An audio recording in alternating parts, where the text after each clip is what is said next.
There is no substitute for skill, no spiritual substitute. There is no prayer substitute. There is no fasting substitute. All prayers and fasting will still require that you acquire the skill.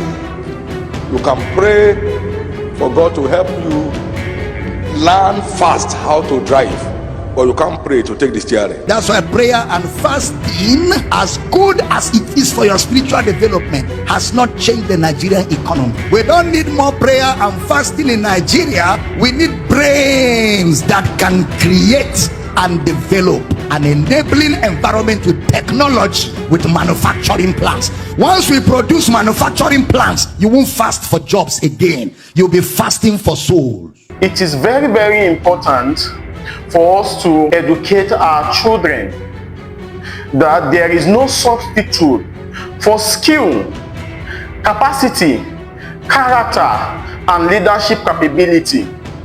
And then when it comes to this, from what the bishop said in the video we just watched, that is the reality.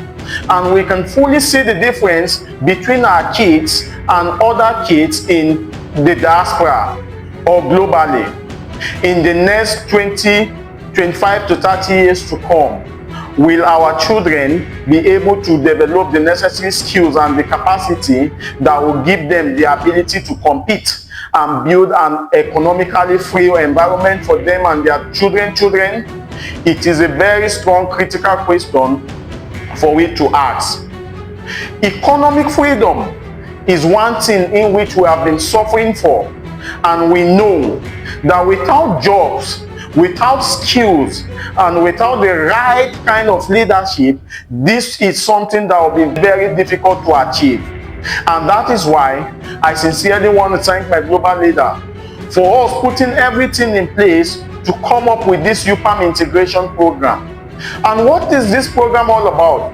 We said no, enough is enough. We cannot continue to complain.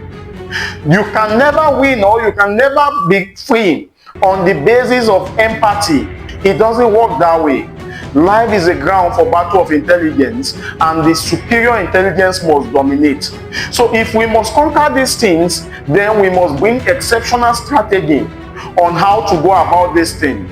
And we have looked at it. When we look at this thing, we now say, okay, how are we going to get this economic freedom? Looking at how messy our government and political system are, how is it possible for us to get this thing? What are the modalities and strategies we need to put in place to stop lamenting? And that is what gave birth to the UPAM integration program. And what is this UPAM integration program? We have looked at it. The poverty, the unemployment, ignorance, and economic hardship that faces our people cut across all of our tribes, religion, and even region. It doesn't care where we come from. It deals with us across all of these differences that we have mentioned. And if we must be looking for solution to kill these economic challenges that are before us, then it invariably implies that we must skip all of our differences, our religious differences, our political differences, and even our regional differences aside, and come up, mobilize, and see how we are going to tackle this problem. And that is what gave birth to the UPAM integration program. Now, this integration program is aimed at us fostering what? Mechanized agriculture that will give millions and millions of our youth jobs, manufacturing, industrialization, housing development, and several other, even telecom and media, several other aspects that has the potential of giving this our youths and young ones this job. We say, okay, if we want to achieve these things, how are we going to go about it? The best way for us to go about it is to do what other races have done in the past. If you have a system, an organized system that cannot give you what we want, then you must start creating another one that can give you what we want. And we say we must lead this crusade. We must lead this campaign. We must harmonize intellectual men who have great vision and great concern to see the continent to be economically free. And how once we have announced these people, putting every intellectual in the place where he or she have the capacity to serve, then the next thing we're going to do is to see how we are going to start mobilizing these resources between ourselves. A naira, a dollar, a penny, we must mobilize. And when we mobilize these resources, we'll use it to practically bring in this transformation in which we are talking about.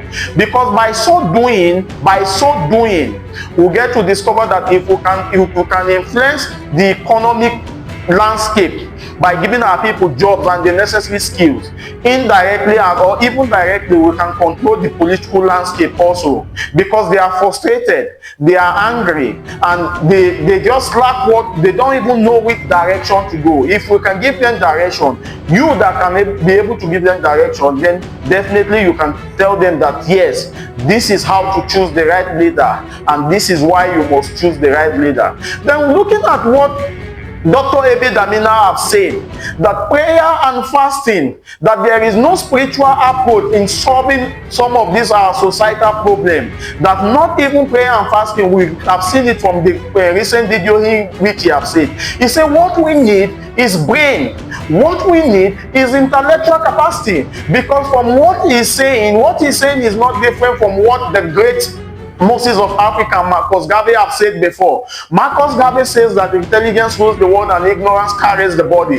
And he says that the greatest evidential fruit of ignorance is poverty. And Marcus Garvey says that the black race are perishing because they don't have an economic system. We need economic system.